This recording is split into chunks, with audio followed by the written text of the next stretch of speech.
하나님의 말씀은 요한복음 9장 1절부터 12절까지 말씀입니다. 예수께서 길을 가실 때에 날때부터 맹인된 사람을 보신지라. 제자들이 물어 이르되 랍비여, 이 사람이 맹인으로 난 것이 누구의 죄로 인함이니이까? 자기니이까 그의 부모니이까? 예수께서 대답하시되 이 사람이나 그 부모의 죄로 인한 것이 아니라 그에게서 하나님이 하시는 일을 나타내고자 하심이라. 때가 아직 낮음에 나를 보내신 이의 일을 우리가 하여야 하리라. 밤이 오리니 그때는 아무도 일할 수 없느니라. 내가 세상에 있는 동안에는 세상의 빛이로라. 이 말씀을 하시고 땅에 침을 뱉어 진흙을 이겨 그의 눈에 바르시고 이르시되 실로암 못에 가서 씻으라 하시니, 실로암은 번역하면 보냄을 받았다는 뜻이라. 이에 가서 씻고 밝은 눈으로 왔더라. 이웃 사람들과 전에 그가 거린인 것을 보았던 사람들이 이르되 이는 앉아서 구걸하던 자가 아니냐. 어떤 사람은 그 사람이라 하며 어떤 사람은 아니라 그와 비슷하다 하거늘 자기 말은 내가 그라 하니. 그들이 묻되 그러면 내 눈이 어떻게 떠졌느냐. 대답하되 예수라 하는 사람이 진흙을 이겨 내 눈에 바르고 나더러 실로암에 가서 씻으라 하기에 가서 씻었더니 보게 되었노라. 그들이 이르되 그가 어디 있느냐. 이르되 알지 못하노라 하니라. 아멘.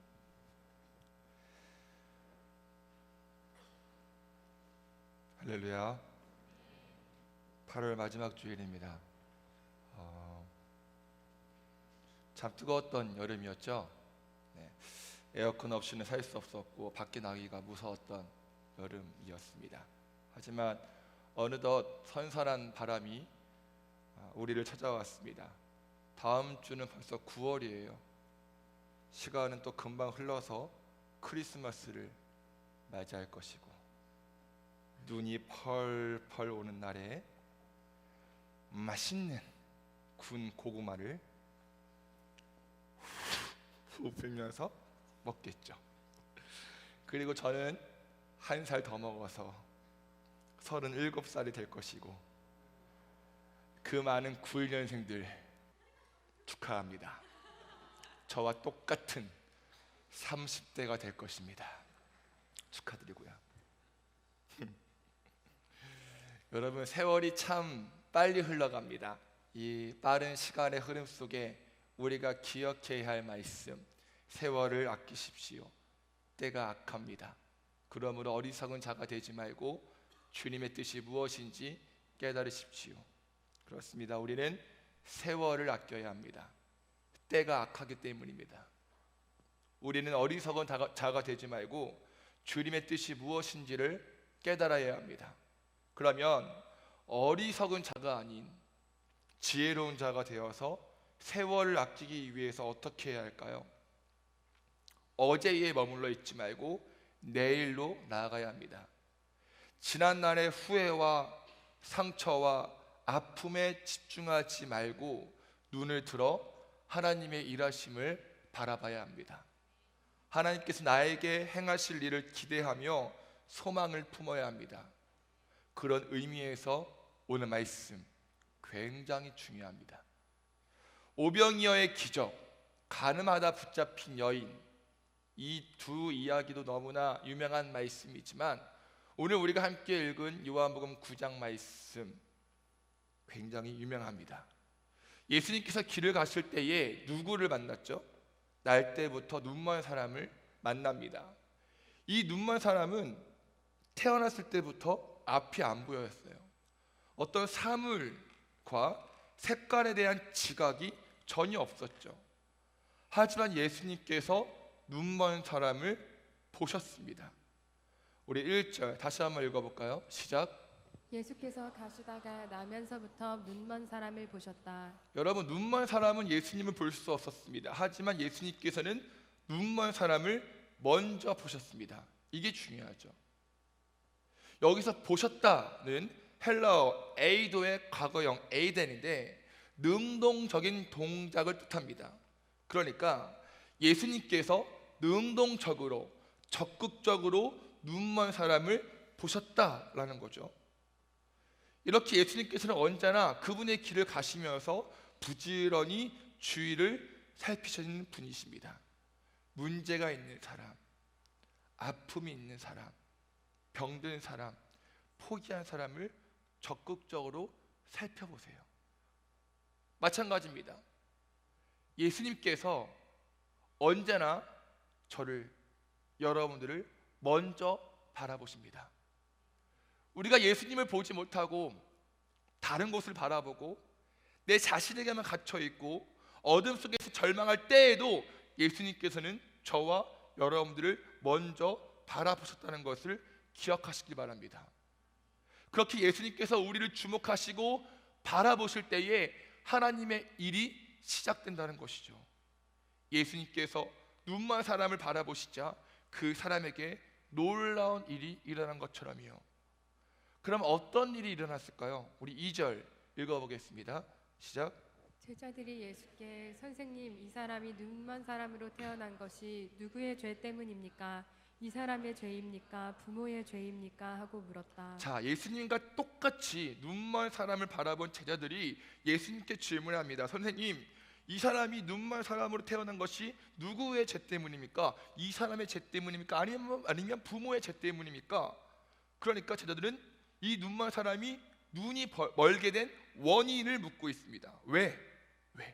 그 원인이 어디에 있대요? 죄요, 죄.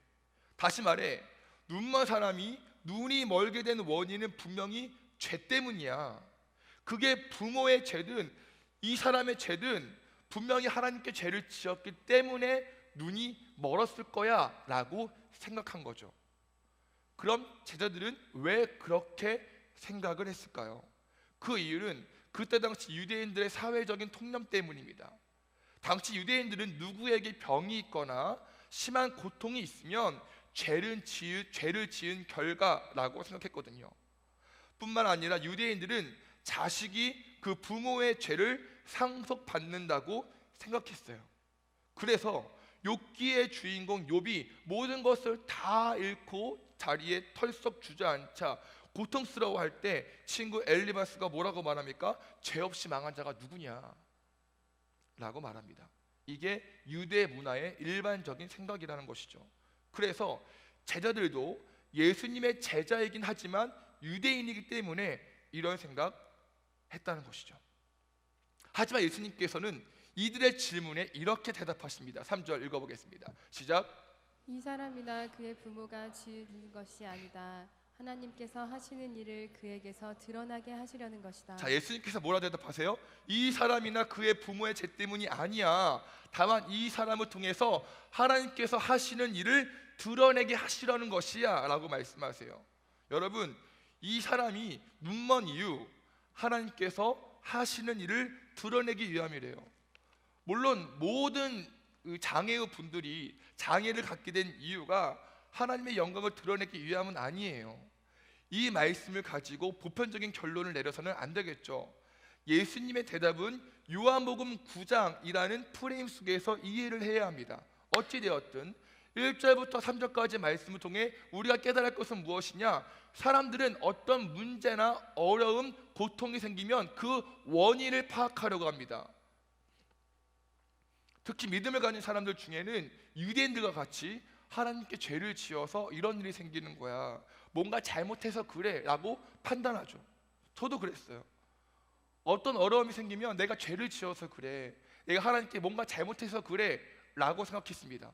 하지만 우리가 고통을 겪는 이유가 모두 죄 때문은 아니라는 거죠. 물론 내가 하나님께 진짜 걸리는 것이 있고 하나님께 지은 죄가 있다면 그로 인한 고통이 따를 수 있어요. 왜냐하면 하나님께서는 그렇게 매를 들어서라도 고통을 주어서라도 우리가 하나님을 바라보고 하나님 안에 속하길 원하시거든요. 하나님 안에 거하는 것이 우리의 진정한 행복이고 영원한 평강을 누릴 수 있는 유일한 비결이잖아요. 그래서 성경 곳곳에서 사랑의 매를 드신 하나님 모습을 바라볼 수 있습니다. 그럼 그 자리에서 회개하고 주님께 돌아오면 돼요. 그런데 문제가 뭐예요? 제자들이 이 눈먼 사람이 왜 이렇게 됐냐, 누구의 죄 때문이냐라고 질문한 것처럼 많은 청년들이 그 고통의 원인을 파악하는 데만 집중을 하고 계속 그 고통에 머물러 있다는 것입니다. 눈먼 사람 보세요. 날 때부터 그 자리에 머물러서 사람들에게 구걸하잖아요. 마찬가지로 자신의 상처와 아픔과 고통과 어려움과 문제가 생기면 거기에 머물러서 절망합니다. 나는 안 된다고 낭망해요. 부모 탓을 하며 불평합니다. 자신을 정죄해요. 과거에만 머물러 있습니다. 그래서 구걸합니다. 뭘요? 사람들의 응원 소리를 구걸하고, 사람들의 위로 소리를 구걸하고, 세상의 쾌락을 구걸합니다. 그 짧은 구걸로 견디려고 합니다. 이러한 상태, 뭐라고 하느냐? 영적으로 눈먼 사람, 영적 맹인이라고 말합니다. 어둠 속에 갇혀 있다는 것이죠. 헤어날 수 없는 그 어둠에 갇혀서 힘들어합니다. 하지만 여러분, 예수님께서는 영적으로 눈먼 사람, 과거에 머물러 있는 우리, 고통과 어둠에 머물러 있는 우리를 가만두지 않으시고 다가오시고 바라보셔서 하나님의 일을 나타내신다는 것을 기억해야 합니다. 아멘이십니까? 3절에 나타내다는 헬라어 파네로인데, 이 단어의 기본 의미는 알게 하다, 보여주다예요. 다시 말해, 이 사람이 날 때부터 눈먼 이유는 하나님의 일을 많은 사람들에게 알게 하고 보여주기 위함이라는 것이죠. 그럼 도대체 하나님의 일 무엇이냐?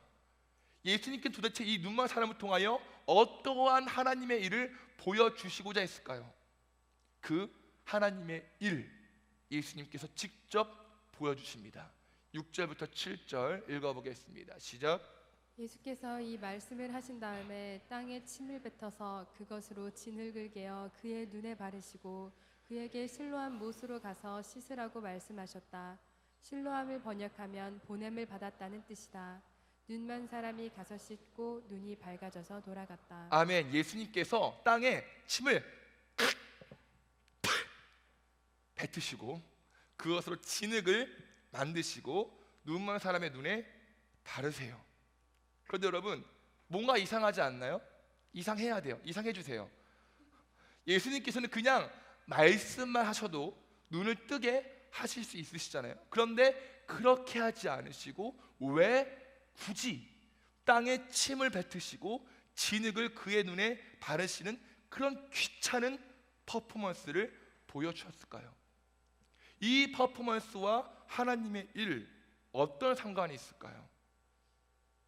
힌트는 언제나 어디에 있다? 성경에 있죠. 여러분, 하나님께서 진흙으로 무엇인가를 하신 사건, 성경에 딱 두 장면 나옵니다. 첫 번째는 오늘 말씀이고, 두 번째는 태초에 하나님께서 사람을 창조하셨을 때 나옵니다. 창세기 2장 7절 읽어보죠. 시작. 여호와 하나님이 땅의 흙으로 사람을 지으시고 생기를 그 코에 불어넣으시니 사람이 생명이 되니라. 네, 하나님께서 사람을, 저를, 여러분들을 흙으로 손수 지으셨다 말씀하세요. 아멘이십니까? 그리고 그 코에 생기를 불어넣으시니 사람이 되었다 말씀하십니다. 그러니까 우리는 모든 만물의 창조주이신 하나님께서 손수 만드신 하나님의 걸작품인 것을 믿으시기 바랍니다. 여러분, 제가 이렇게 생겼어도 저는 하나님의 걸작품입니다. 감사해요. 오늘 등반한 우리 우빈 형제가 저한테 그렇게 말한 장본인이에요. 개그맨 황현이 닮았다고. 나는 우빈 형제한테 알렉스 닮았다고 말했는데 알렉스는 정작 나한테 어디 갔어? 어디 갔어? 이렇게. 저는 하나님의 걸작품입니다. 여러분들도 마찬가지예요. 매일 거울을 보면서 시험 들지 마십시오. 여러분들은 하나님의 걸작품입니다. 우리 심호흡을 가다듬고 옆에 사람 바라볼까요?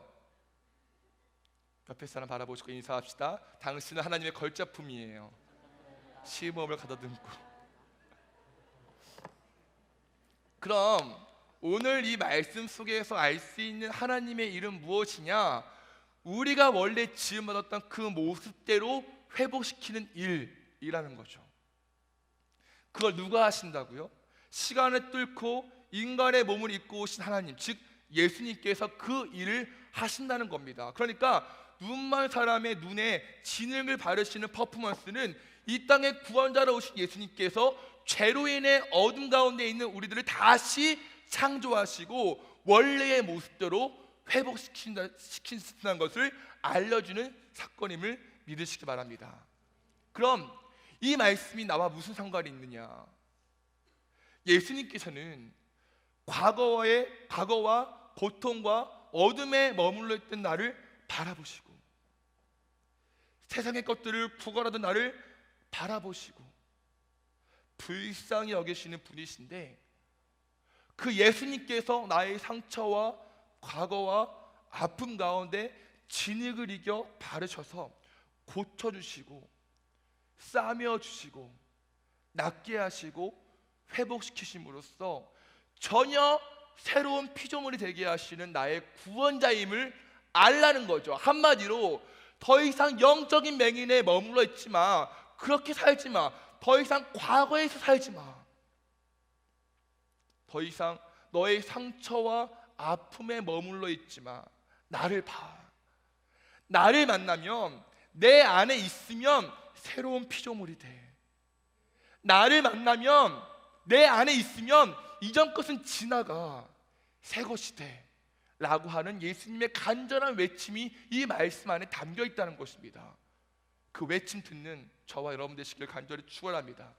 중요한 것은 예수님께서 우리를 새로운 피조물로 만드시기 위해 하신 일이 무엇이냐? 고린도후서 5장 15절 말씀 읽겠습니다. 시작.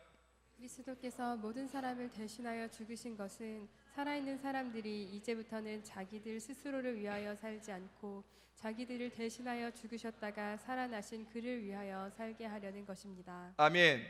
자, 예수님께서 모든 사람을 대신하여 십자가에서 죽으셨고, 그 십자가 죽으심으로 인하여 사람들은 죄와 어둠과 죽음과 고통에서 해방이 되었고 예수님 안에 속하게 되었습니다. 그래서 예수님 믿으면 새로운 피조물이 되고 새로운 생각, 새로운 시선, 새로운 관계, 새로운 내가 된다는 것이죠. 실제로 예수님을 영접하고 전혀 다른 생각으로 살아가는 사람 많습니다. 저도 그랬거든요. 예전 같았으면 불평할 일도 감사하게 되고 찬양하게 되더라고요. 미워할 사람도 용서하게 됩니다. 용납하게 돼요. 죽었던 나를 살리신 예수님의 그 은혜와 사랑이 너무나 감사하고 감격스러워서 전혀 다른 내가 된단 말이에요.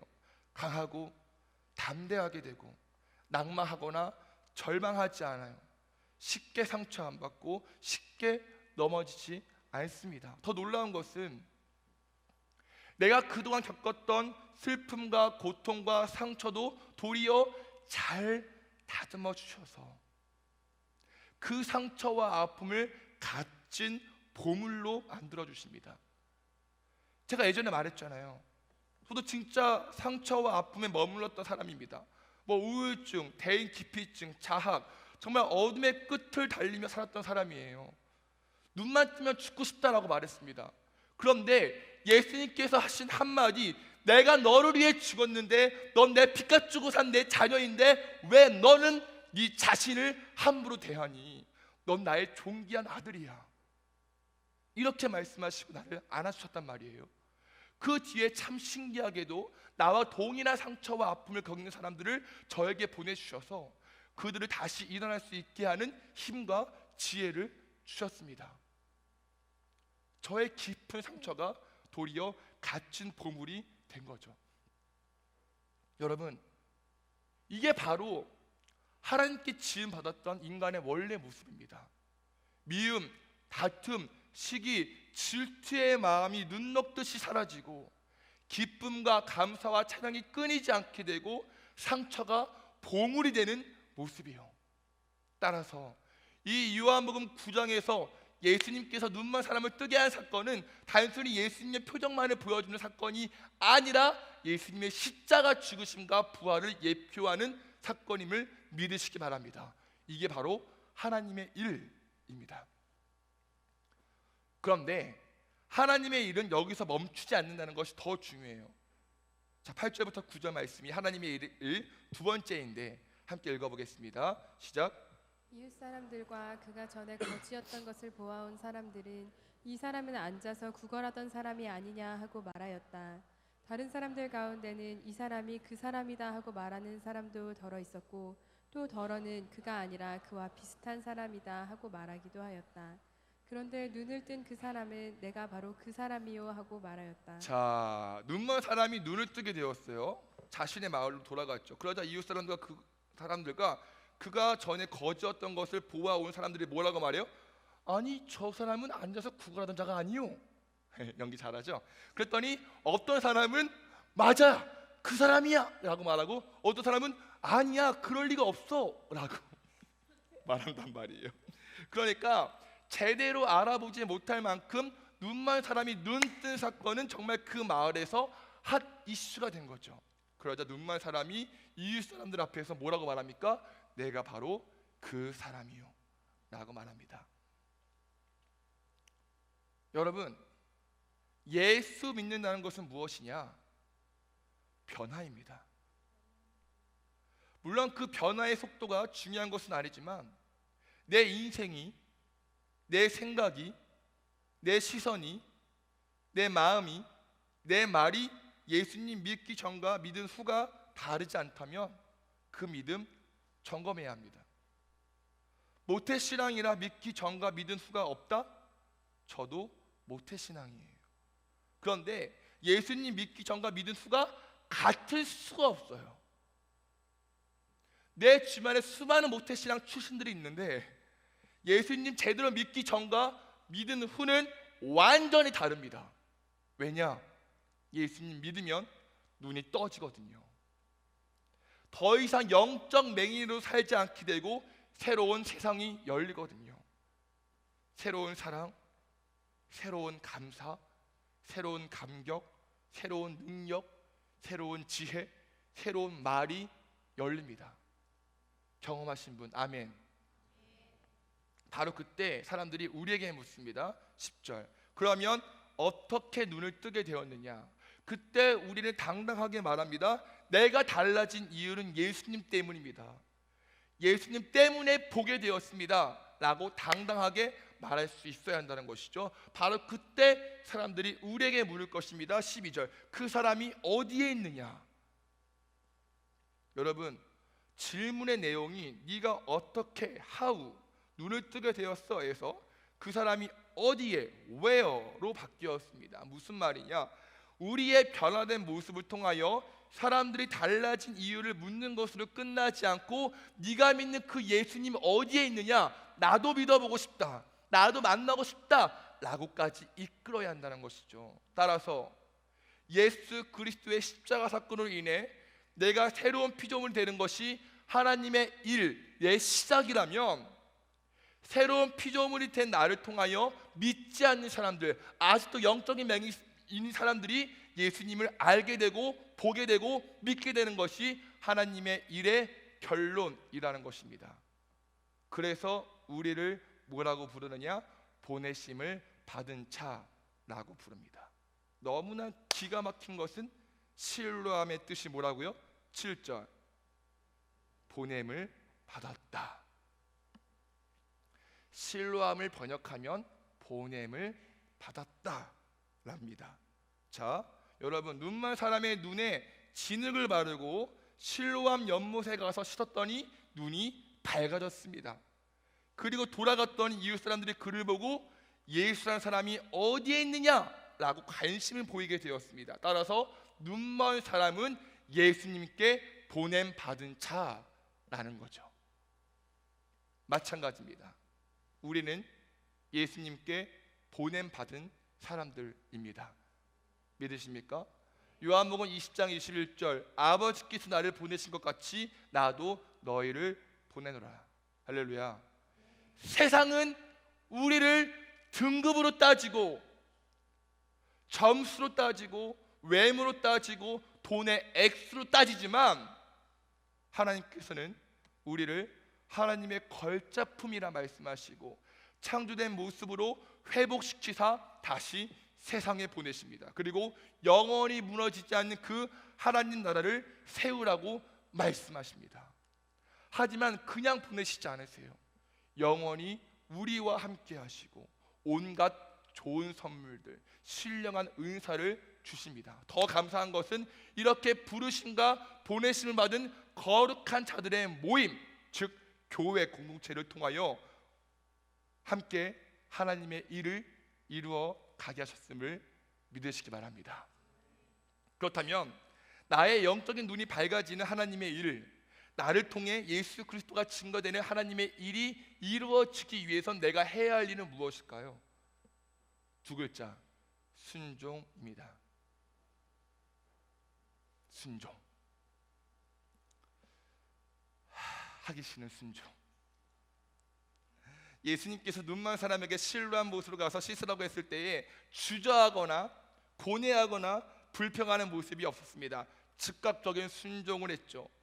이렇게 눈먼 사람이 순종할 때 더 이상 눈먼 사람이 아닌 보내심을 받은 자로 변화되어진 것처럼 우리는 매 순간 하나님께 순종해야 합니다. 할렐루야. 여러분, 우리가 하나님께 순종해야 하는 이유 무엇입니까? 왜 순종해야 될까요? 하나님께서는 모든 만물의 주인이시기 때문이에요. 내 인생의 주인이시기 때문입니다.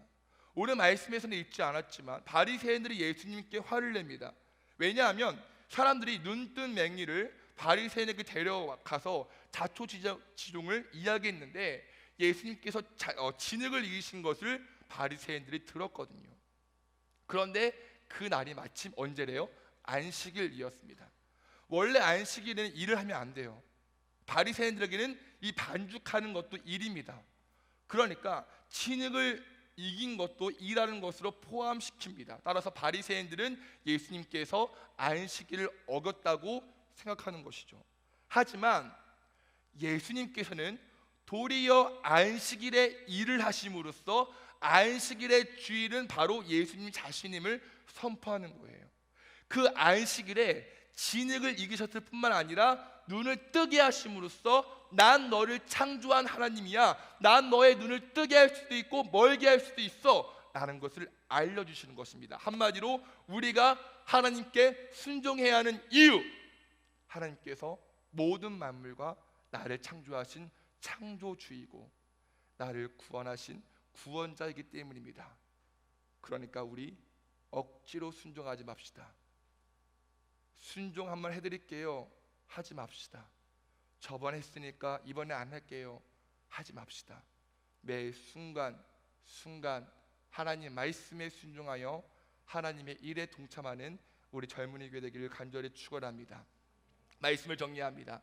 여러분, 세월이 참으로 빨리 흘러갑니다.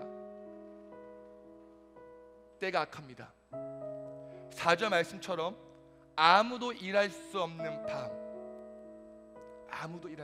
밤, 예수님의 심판의 때가 반드시 옵니다. 그 때가 오면 아무도 일할 수 없습니다. 따라서 우리는 세월을 아껴야 합니다. 세월을 아끼는 방법, 더 이상 과거의 아픔과 상처와 비난과 정죄함에 머물러 있지 마십시오. 친구들의 응원, 그 위로, 세상의 쾌락들 구걸하지 마십시오. 우리는 하나님 앞으로 나아가야 합니다. 하나님 앞으로 나아갈 때에 하나님께서 어둠에 갇혀있던 우리의 눈을 뜨게 하십니다. 우리의 눈을 뜨게 하시기 위해서 십자가에서 죽으시고 무덤에서 다시 살아나셨습니다. 그 복음으로 인해 우리는 새로운 피조물이 되었습니다. 넌 나의 사랑이야. 넌 나의 기쁨이야. 넌 나의 작품이야 라고 말씀하십니다. 그 아름다운 복음으로 인해 전혀 새로운 인생을 살게 됩니다. 변화됩니다. 그렇게 변화된 삶을 살아갈 때에 사람들은 물을 것입니다. 네가 믿는 그 하나님 어디에 있느냐? 나도 만나고 싶다. 바로 여기까지 와야 합니다. 우리를 통하여 믿지 않는 사람들, 아직도 영적 맹인으로 살고 있는 그들이 그리스도의 복음을 듣게 되고 주님을 보게 될 것입니다. 예수님께서 우리를 보내셨으니 보낸 받은 사람처럼 살아갑시다. 이 모든 일을 가능케 하는 것 바로 즉각적인 순종입니다.